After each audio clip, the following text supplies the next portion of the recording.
How to see ghosts or surely bring them to you.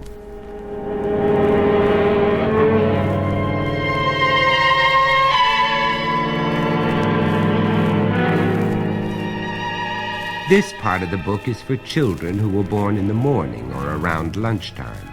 If you were born at midnight, some say just at twilight, you were probably born with the gift of being able to see ghosts and other spirits and don't have to be told how. Of course, all cats, dogs, horses, and roosters can see ghosts, but lots of people cannot see ghosts, even though they can usually hear them. And lots of people don't believe in ghosts because they say they never saw one. So anyone who wants to see a ghost, here's how.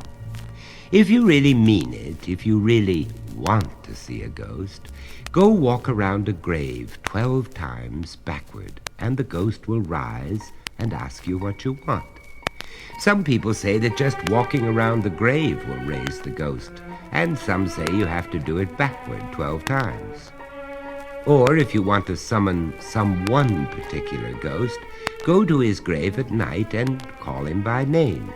He will rise and tell you what you want to know. Some ghosts can be summoned by music. If you sing or play some piece of music or some special musical instrument that someone loved, especially during life, the ghost will come to see you. Some people say that you can raise a ghost by whistling. You might, and you might not. It has happened. Once a man was walking along a road at night whistling some tune, and a ghost fell into step beside him, whistling the same tune. You can call back some loved ghost by too much grief and weeping. Almost any ghost will come back to comfort those they love and stop their weeping. The poor souls cannot rest if you weep too much. They will come back and beg you to let them rest. You can become a ghost seer by looking in through a hole in a coffin. This is especially true in some far northern countries, like Lithuania, for instance, where people leave little windows in the coffin so the dead can see out. You can see ghosts and spirits by peering at them from between a dog's ears.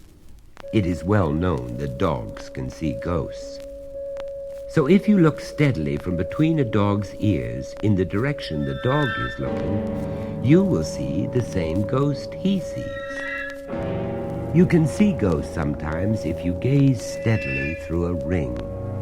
If you look through a keyhole, you'll either see a ghost or the devil. In fact, there's no telling what you might see. Better not.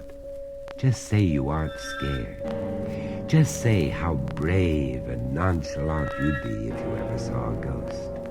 And see what happens.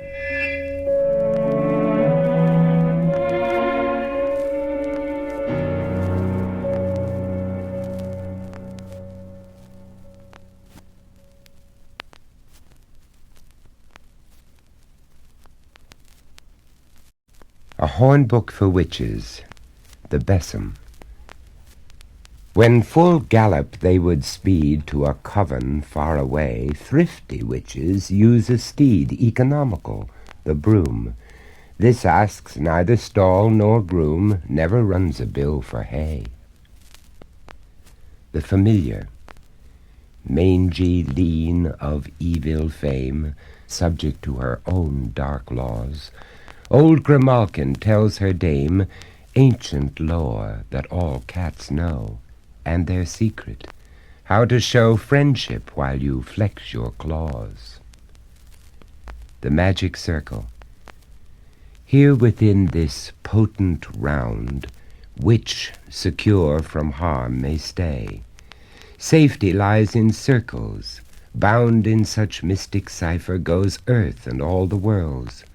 Who knows what grim shapes it keeps at bay? Enchanted Sleep.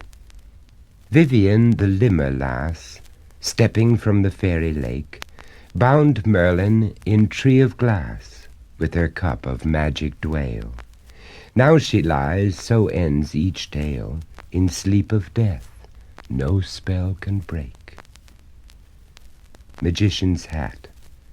Like a steeple to the skies soared the occult headdress, once worn with pride by adept wise.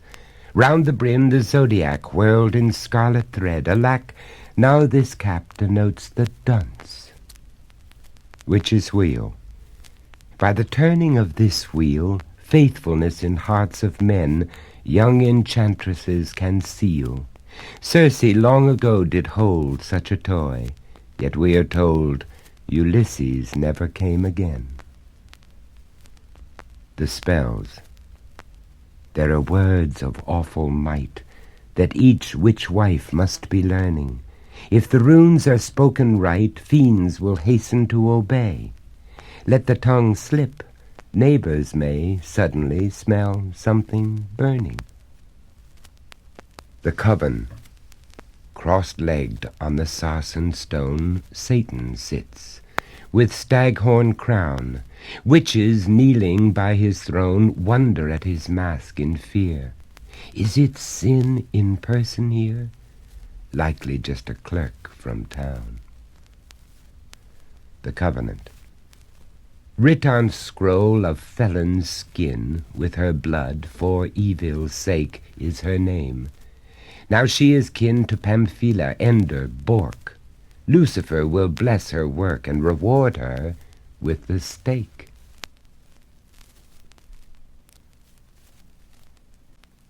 Witches on the heath. 3 witches danced on the heath last night, dancing widdershins round a tree. Wildly widdershins whirled the 3 under a wild and cloud-swept sky, while a goblin moon rode high over the hill where the old stones lie.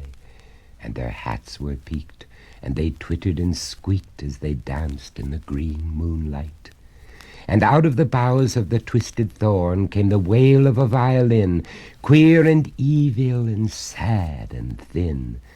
And though there was nobody one could see, somebody played in the twisted tree queer sad tunes for the witches 3, till a lost wind crept from the hills and wept, and the farm cocks crowed up the morn.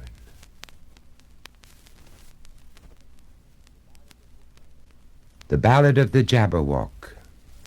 My grandmother tells me when the lights are low how the Jabberwock appeared in Squonkum long ago. First a frightened farmer tearing into town told how his wife had seen something big and brown, horned like a billy goat and scaled like a dragon, perched cross-legged on their brand-new wagon. It leaped into the barn and hid in the hay. She screeched blue murder and fainted away. The timmerman saw it coming from Crosskeys. It crept from Corkray's wood and peered round the trees. Footprints were found in fields, clawed like a bird's. It clumped over Karsh's roof, gibbering words. Then folks began to see it, here and everywhere, clinging to the steeple, winging through the air, with vans of a mighty bat, or walking in a pasture, upright as any man, and cocky as a master. Squonkum locked all its doors, and bright lamps were lit in chilly front parlors where folks seldom sit, except for a funeral or the minister's call. But what lurks in darkness, they lighted up all. Some few were skeptical and would only smile, but the path to the barn that night seemed like a mile. Reverend Wolsey preached of sin, and most folks agreed that it was a warning they had better heed. They named it the Jabberwock, for want of another, but some shook their heads. It's the devil's own brother. Then people came to church who'd never been yet. Some patched up a quarrel, and some paid a debt. Cousin Flo and Cousin Kate forgot they didn't speak, and Old Man Jones stayed sober for 1 amazing week. Wives left off nagging, and husbands kissed their wives. The Claybrook brothers went to work, for once in their lives. No one watered any milk or cut the measures down, and Tilly got religion, and all her girls left town. Then one day the town awoke to find it had fled. No one saw it squatting on his barn or shed. No one saw those footprints huge upon his lawn. Suddenly, as it had come, the Jabberwock had gone. The church held a meeting, and great thanks were given that Satan had done his worst and left them scared but shriven. Satan had ramped about like a roaring lion, but Squonkum held firm, and now was a little Zion. They were the wonder town of the countryside. They had driven evil out, they let good abide, for almost a fortnight. Then someone stole a sack of flour out of Barker's store, and Tilly's girls came back.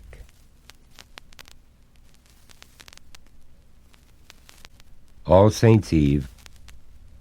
Look, there beyond the window pane, through the withered and rattling vine, a wee face spangled with silver rain, lovely and wan, stares in at mine. White as a shell upon the sands, where the black billows break and pass, something is pressing tiny hands against the barrier of the glass. Something eerie and fey and pale is peering in from the haunted night at our small room, snug from the angry gale, where faces glow in the firelight. Slant strange eyes under sea-green hair look wistfully in through the window pane. Quick, open the casement. What is there that cries in the wind and the streaming rain? It has gone. It has gone. There is nothing there, blown by the storm to our window pane. Only the night and the chill sea air and the voice of the sorrowful rain.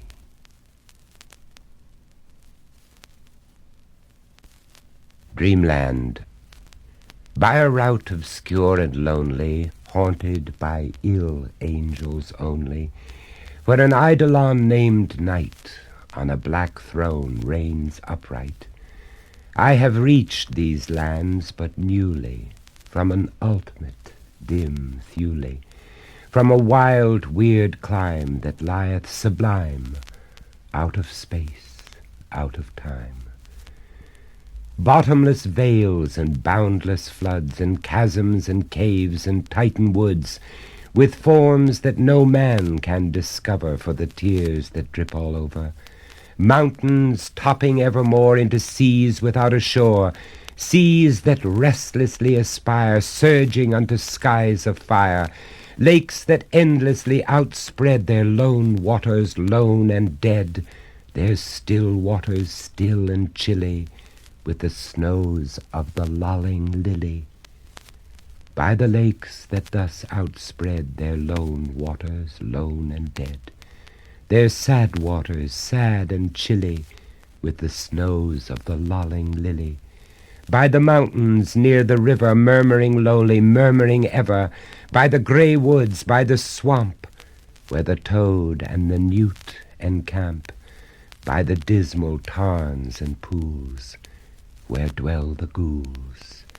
By each spot the most unholy, in each nook most melancholy, there the traveller meets aghast, sheeted memories of the past, shrouded forms that start and sigh as they pass the wanderer by, white-robed forms of friends long given in agony to the earth and heaven.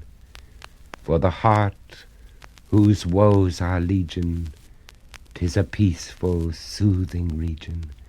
For the spirit that walks in shadow, 'tis an El Dorado.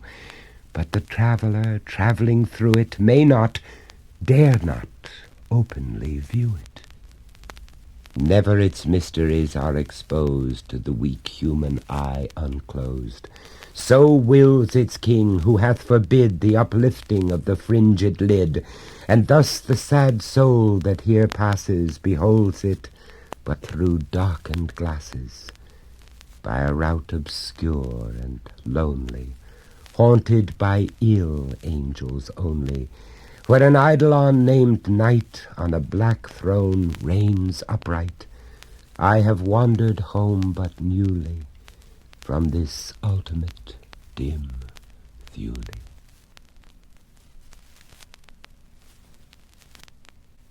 The Sands of Dee. O Mary, go and call the cattle home, and call the cattle home, and call the cattle home across the sands of Dee. The western wind was wild and dank with foam, and all alone went she. The western tide crept up along the sand, and o'er the sand, and round the sand, as far as eye could see. The rolling mist came down and hid the land, and never home came she. Oh, is it weed or fish or floating hair, a tress of golden hair, a drowned maiden's hair above the nets at sea? Was never salmon yet that shone so fair among the stakes on Dee. They rowed her in across the rolling foam, the cruel crawling foam, the cruel hungry foam, to her grave beside the sea. But still the boatmen hear her call the cattle home across the sands of Dee.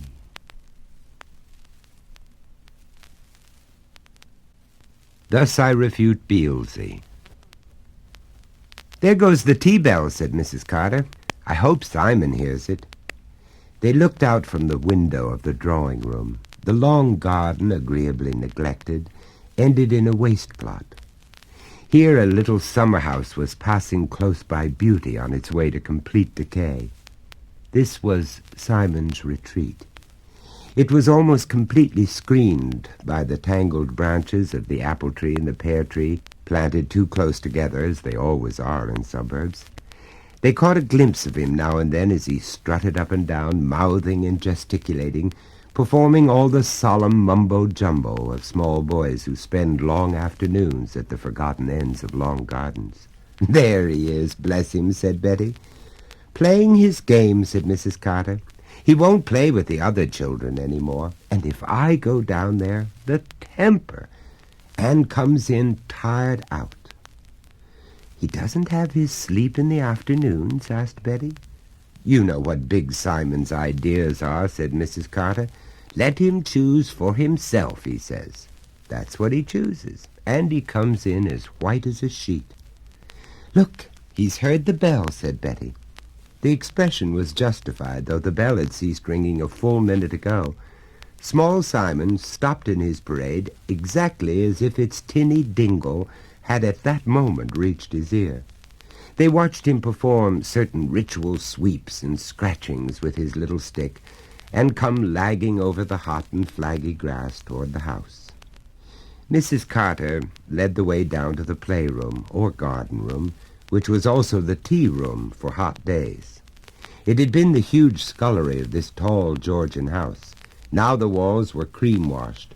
There was coarse blue net at the windows, canvas-covered armchairs on the stone floor, and a reproduction of Van Gogh's sunflowers over the mantelpiece. Small Simon came drifting in, and accorded Betty a perfunctory greeting. His face was an almost perfect triangle, pointed at the chin, and he was paler than he should have been. The little elf child, cried Betty. Simon looked at her. No, he said. At that moment the door opened, and Mr. Carter came in, rubbing his hands. He was a dentist, and washed them before and after everything he did. You, said his wife, home already? Not unwelcome, I hope, said Mr. Carter, nodding to Betty. 2 people canceled their appointments. I decided to come home. I said I hope I am not unwelcome. Silly, said his wife, of course not. Small Simon seems doubtful, continued Mr. Carter. Small Simon, are you sorry to see me at tea with you? No, Daddy. No what? No, Big Simon. That's right, Big Simon and Small Simon. That sounds more like friends, doesn't it? At one time, little boys had to call their father Sir. If they forgot, a good spanking. On the bottom, Small Simon, on the bottom, said Mr. Carter, washing his hands once more with his invisible soap and water. The little boy turned crimson with shame or rage. But now, you see, said Betty to help, You can call your father whatever you like." "And what," asked Mr. Carter, "has Small Simon been doing this afternoon, while Big Simon has been at work?" "Nothing," muttered his son. "Then you have been bored," said Mr. Carter. "Learn from experience, Small Simon. Tomorrow do something amusing, and you will not be bored. I want him to learn from experience, Betty. That is my way, the new way." "I have learned," said the boy, speaking like an old, tired man, as little boys so often do. "It would hardly seem so," said Mr. Carter, "if you sit on your behind all the afternoon doing nothing. Had my father caught me doing nothing, I should not have sat very comfortably." "He played," said Mrs. Carter. "A bit," said the boy, shifting on his chair. "Too much," said Mrs. Carter. "He comes in all nervy and dazed. He ought to have his rest."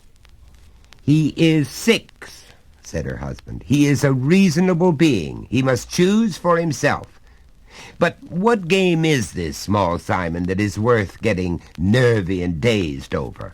There are very few games as good as all that." "It's nothing," said the boy. "Oh, come," said his father. "We are friends, are we not? You can tell me. I was a Small Simon once, just like you, and played the same games you play. Of course, there were no aeroplanes in those days. With whom do you play this fine game? Come on, we must all answer civil questions, or the world will never go round. With whom do you play?" "Mr. Beelzy," said the boy, unable to resist. "Mr. Beelzy?" said his father, raising his eyebrows inquiringly at his wife. "It's a game he makes up," said she. "Not makes up," cried the boy. "Fool!" "That is telling stories," said his mother, "and rude as well. We had better talk of something different." "No wonder he is rude," said Mr. Carter. "If you say he tells lies and then insist on changing the subject, he tells you his fantasy. You implant a guilt feeling. What can you expect? A defense mechanism. Then you get a real lie." "Like in These Three," said Betty, "only different, of course. She was an unblushing little liar." "I would have made her blush," said Mr. Carter, "in the proper part of her anatomy. But Small Simon is in the fantasy stage. Are you not, Small Simon? You just make things up." "No, I don't," said the boy. "You do," said his father, "and because you do, it is not too late to reason with you. There is no harm in fantasy, old chap. There is no harm in a bit of make-believe. Only you have to know the difference between daydreams and real things, or your brain will never grow. It will never be the brain of a Big Simon. So come on, let us hear about this Mr. Beelzy of yours. Come on, what is he like?" "He isn't like anything," said the boy. "Like nothing on earth?" said his father. "Oh, that's a terrible fellow." "I'm not frightened of him," said the child, smiling. "Not a bit." "Well, I should hope not," said his father. "If you were, you would be frightening yourself. I'm always telling people, older people than you are, that they are just frightening themselves. Is he a funny man? Is he a giant?" "Sometimes he is," said the little boy. "Sometimes one thing, sometimes another," said his father. "Sounds pretty vague. Why can't you tell us just what he's like?" "I love him," said the small boy. "He loves me." "That's a big word," said Mr. Carter, "that might be better kept for real things like Big Simon and Small Simon." "He is real," said the little boy passionately. "He's not a fool. He's real." "Listen," said his father. "When you go down the garden, there's nobody there, is there?" "No," said the boy. "Then you think of him inside your head, and he comes." "No," said Small Simon. "I have to make marks on the ground with my stick." "That doesn't matter." "Yes, it does." "Small Simon, you are being obstinate," said Mr. Carter. I am trying to explain something to you. I have been longer in the world than you have, so naturally I am older and wiser. I am explaining that Mr. Beelzy is a fantasy of yours. Do you hear? Do you understand? Yes, Daddy. He is a game. He is a let's pretend. The little boy looked down at his plate, smiling resignedly. I hope you are listening to me, said his father. All you have to do is to say, I have been playing a game of let's pretend with someone I make up called Mr. Beelzy. Then no one will say you tell lies, and you will know the difference between dreams and reality. Mr. Beelzy is a daydream. The little boy still stared at his plate. He is sometimes there and sometimes not there, pursued Mr. Carter. Sometimes he's like one thing, sometimes another. You can't really see him, not as you see me. I am real. You can't touch him. You can touch me. I can touch you. Mr. Carter stretched out his big white dentist's hands and took his little son by the nape of the neck. He stopped speaking for a moment and tightened his hand. The little boy sank his head still lower. Now you know the difference, said Mr. Carter, between a pretend and a real thing. You and I are one thing. He is another. Which is the pretend? Come on, answer me. Which is the pretend? Big Simon and Small Simon, said the little boy. Don't, cried Betty, and at once put her hand over her mouth. For why should a visitor cry don't when a father is explaining things in a scientific and modern way? Besides, it annoys the father. Well, my boy, said Mr. Carter, I have said you must be allowed to learn from experience. Go upstairs, right up to your room.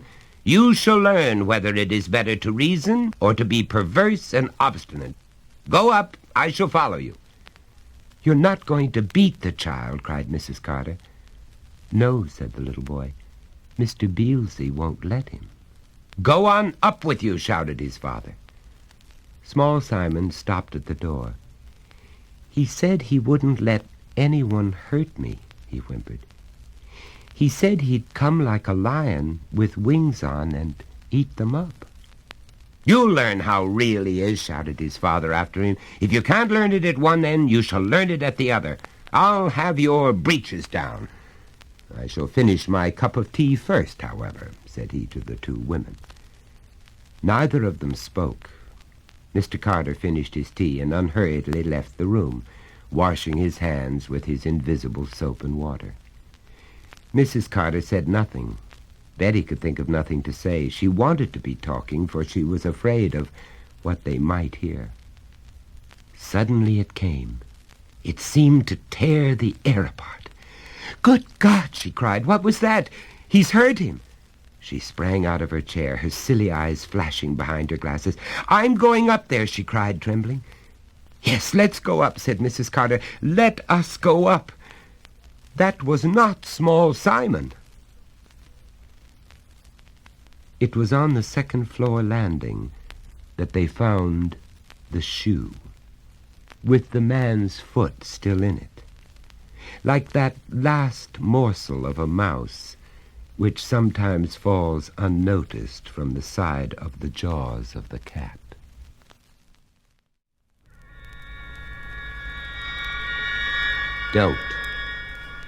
Don't ever brag about what you do if you saw a ghost, or one will surely come. Don't slam the door because you might pinch some poor soul in it. Don't leave sharp knives lying around either, or some wandering spirit or ghost might get cut with them. Don't go looking over the graveyard wall. If you do, you will see ghosts. Don't laugh at ghosts. They are no joke. In Germany, they say, don't bring an elder branch into the house because ghosts will come in with it. If ever you come upon an old hat or a piece of clothing lying on the ground with a stick across it, don't pick it up. The stick is a sign that it belongs to a ghost. Don't touch it. Don't yawn without covering your mouth with your hand. Ghosts are attracted by yawning. Some people say they will peer in and count your teeth or your fillings. But a very common belief in the world is that your soul can slip out when you yawn, and some ghost can slip in. If this happens, you will sicken and die. Don't ever speak to a ghost unless you really want it to answer, because ghosts have to answer as soon as spoken to.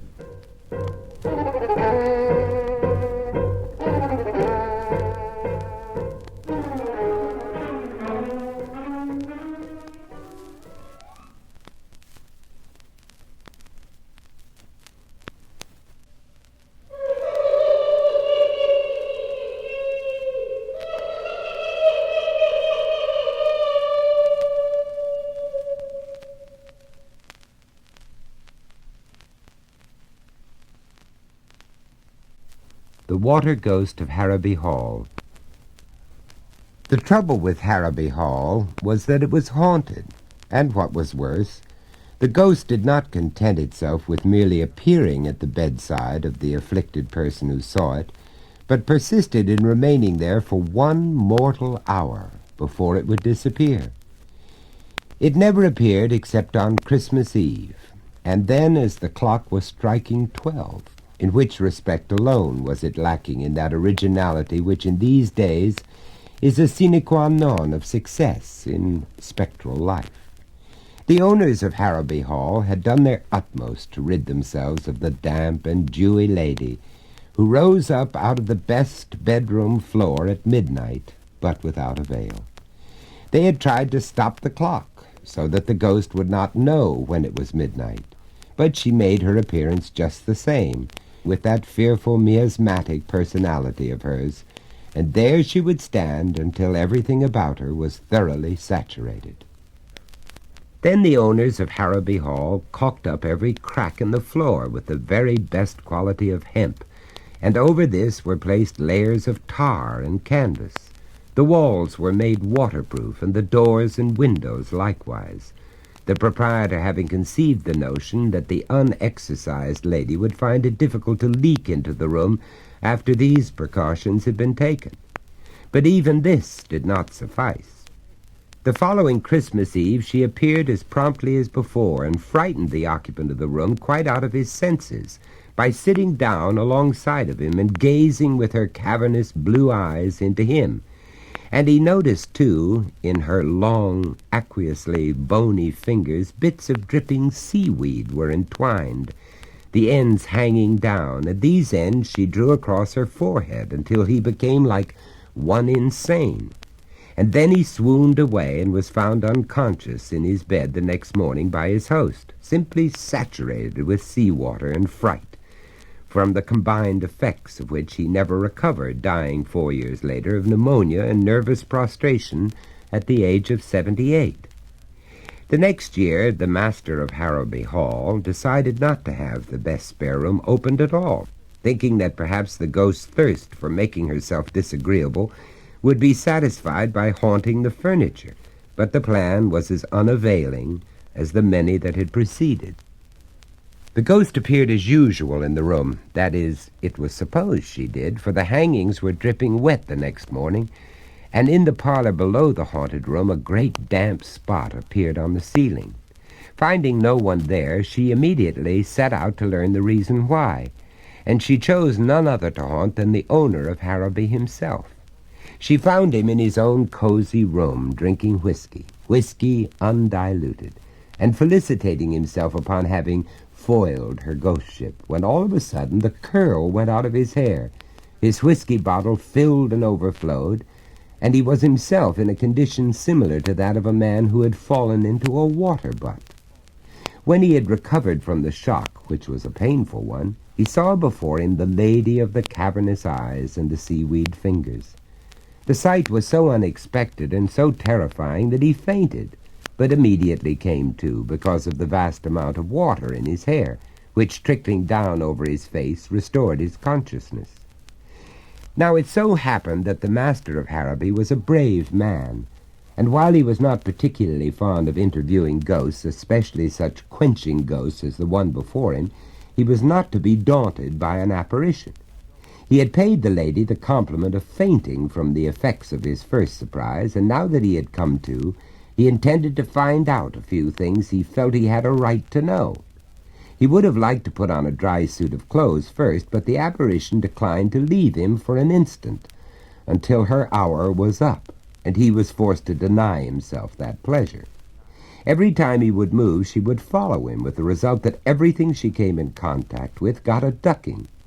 In an effort to warm himself up, he approached the fire, an unfortunate move, as it turned out, because it brought the ghost directly over the fire, which immediately was extinguished. The whiskey became utterly valueless as a comforter to his chilled system, because it was by this time diluted to a proportion of 90% of water. The only thing he could do to ward off the evil effects of his encounter he did, and that was to swallow 10 2-grain quinine pills, which he managed to put into his mouth before the ghost had time to interfere.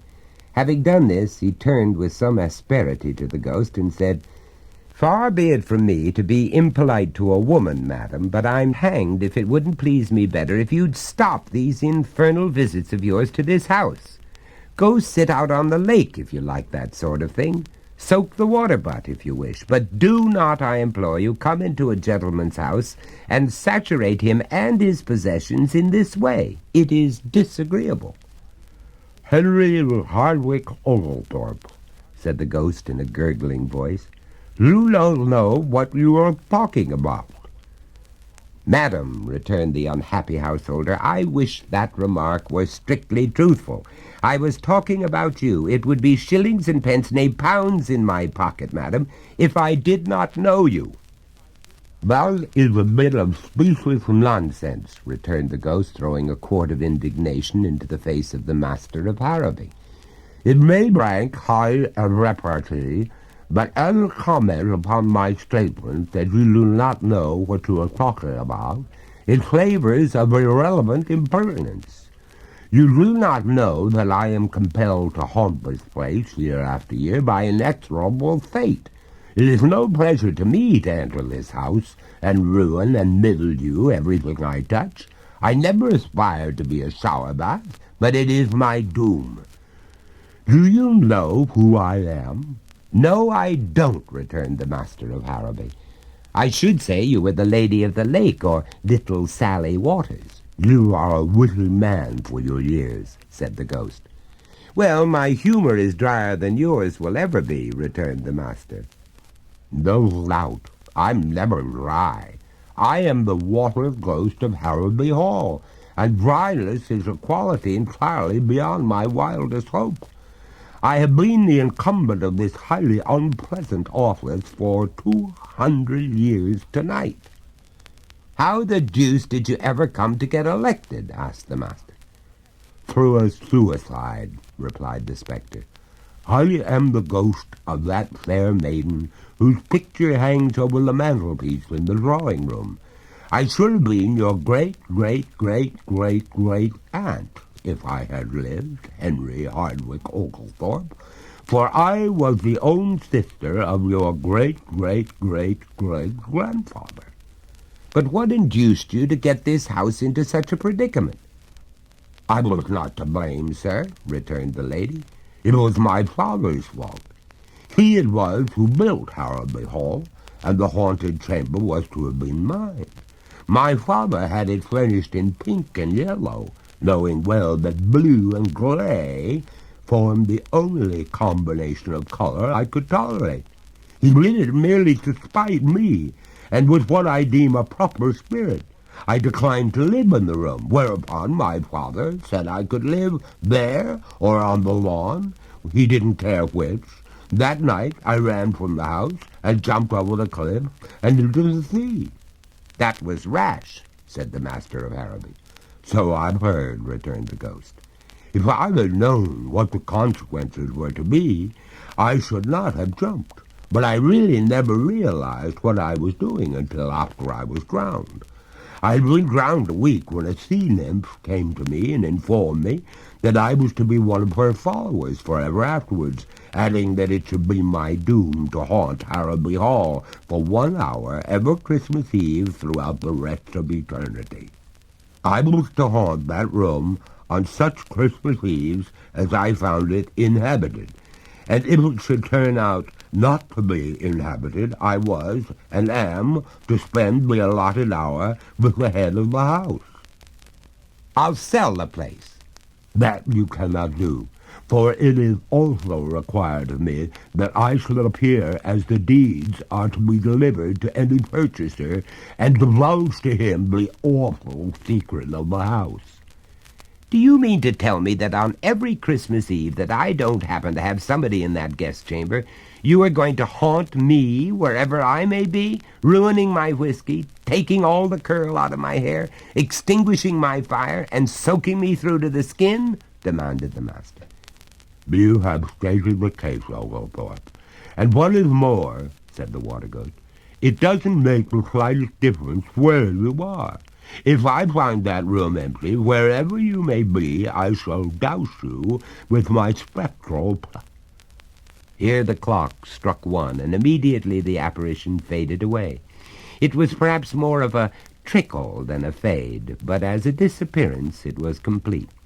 "By St. George and his dragon," ejaculated the master of Harrowby, wringing his hands, "it is guineas to hot cross buns that next Christmas there's an occupant of the spare room, or I spend the night in a bathtub."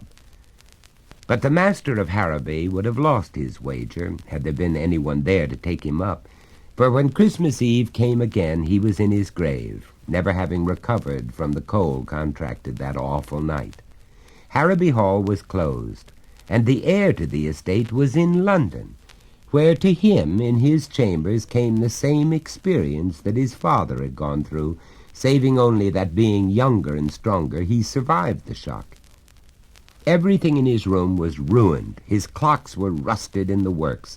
A fine collection of watercolor drawings was entirely obliterated by the onslaught of the water ghost. And what was worse, the apartments below his were drenched with water soaking through the floors, a damage for which he was compelled to pay, and which resulted in his being requested by his landlady to vacate the premises immediately. The story of the visitation inflicted upon his family had gone abroad, and no one could be got to invite him out to any function save afternoon teas and receptions. Fathers of daughters declined to permit him to remain in their houses later than 8 o'clock at night, not knowing but that some emergency might arise in the supernatural world, which would require the unexpected appearance of the water ghosts in this on nights other than Christmas Eve, and before the mystic hour when weary churchyards, ignoring the rules which are supposed to govern polite society, begin to yawn. Nor would the maids themselves have aught to do with him, fearing the destruction by the sudden incursion of aqueous femininity of the costumes which they held most dear.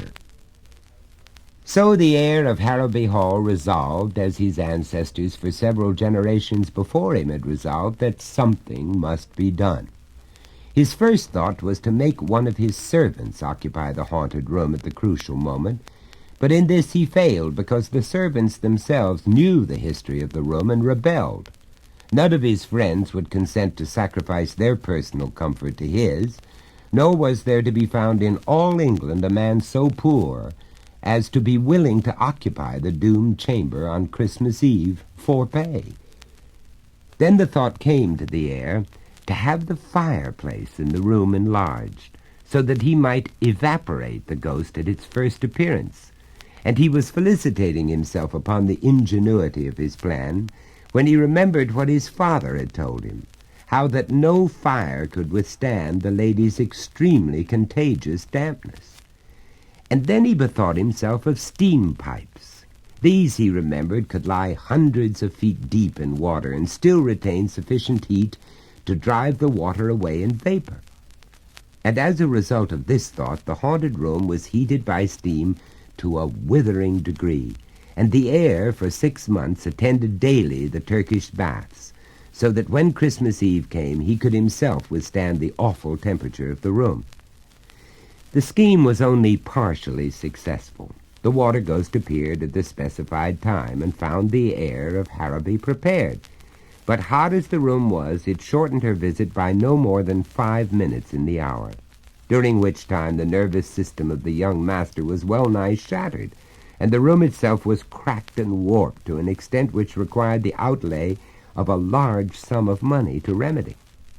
And worse than this, as the last drop of the water ghost was slowly sizzling itself out on the floor, she whispered to her would-be conqueror that his scheme would avail him nothing, because there was still water in great plenty where she came from, and that next year would find her rehabilitated and as exasperatingly saturating as ever.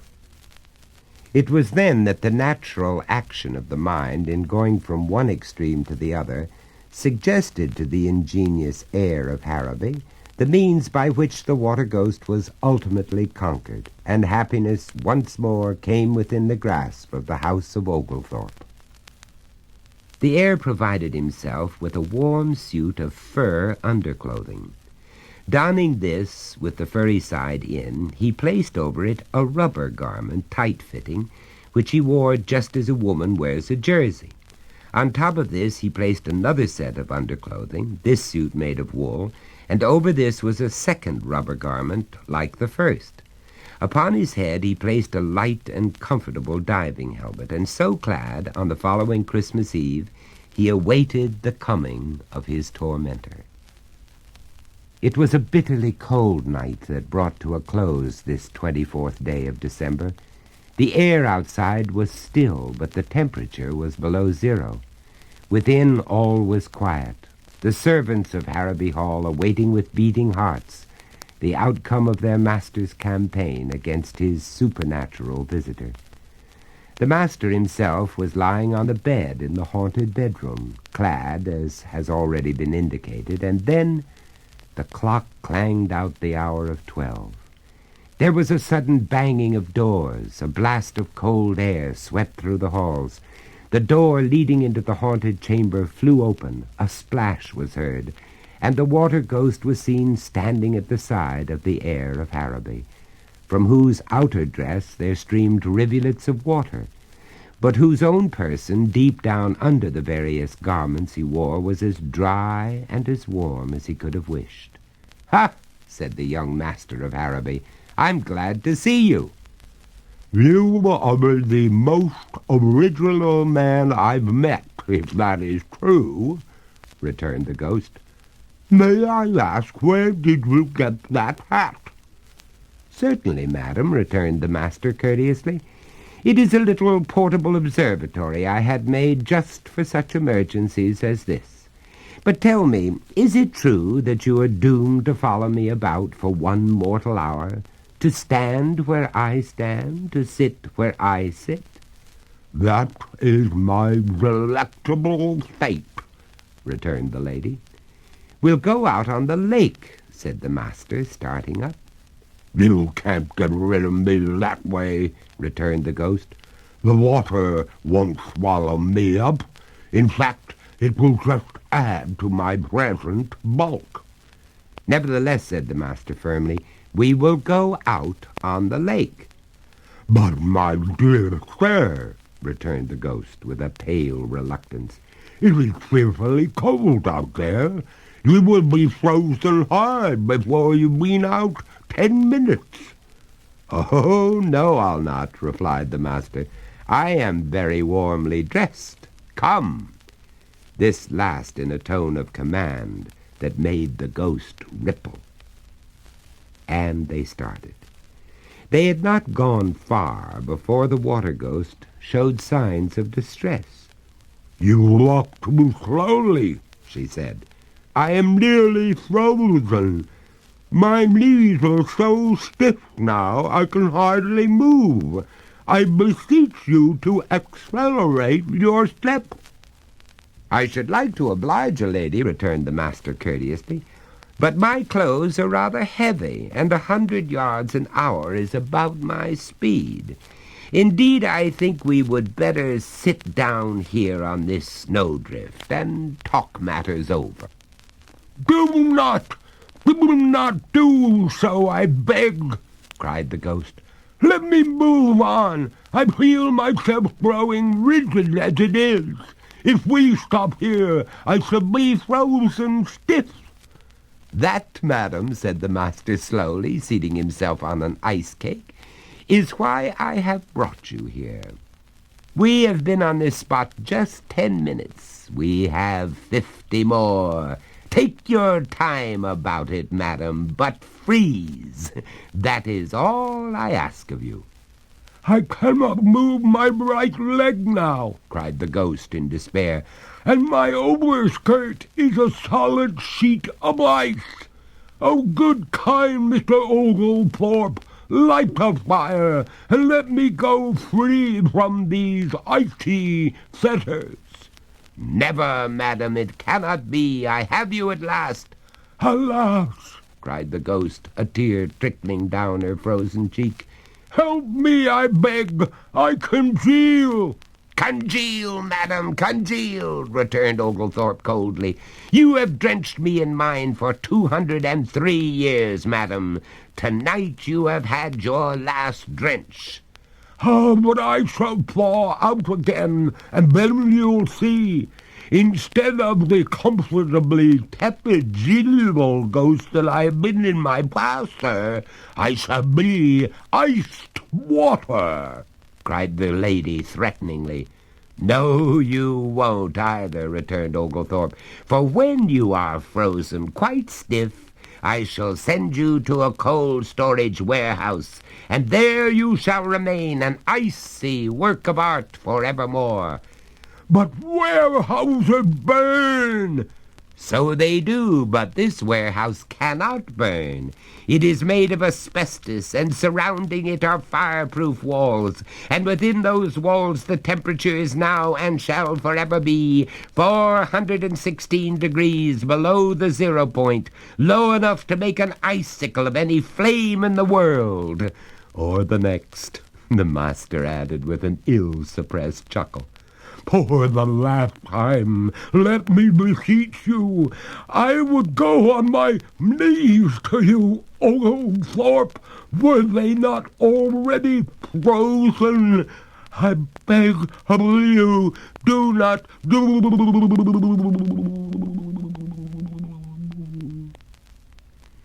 Here even the words froze on the water ghost's lips, and the clock struck 1. There was a momentary tremor throughout the ice-bound form, and the moon, coming out from behind a cloud, shone down on the rigid figure of a beautiful woman sculptured in clear, transparent ice. There stood the ghost of Harrowby Hall, conquered by the cold, a prisoner for all time. The heir of Harrowby had won at last, and today in a large storage house in London stands the frigid form of one who will never again flood the house of Oglethorpe with woe and sea-water. As for the heir of Harrowby, his success in coping with a ghost has made him famous, a fame that still lingers about him, although his victory took place some 20 years ago. And so far from being unpopular with the fair sex as he was when we first knew him, he has not only been married twice, but is to lead a third bride to the altar before the year is out.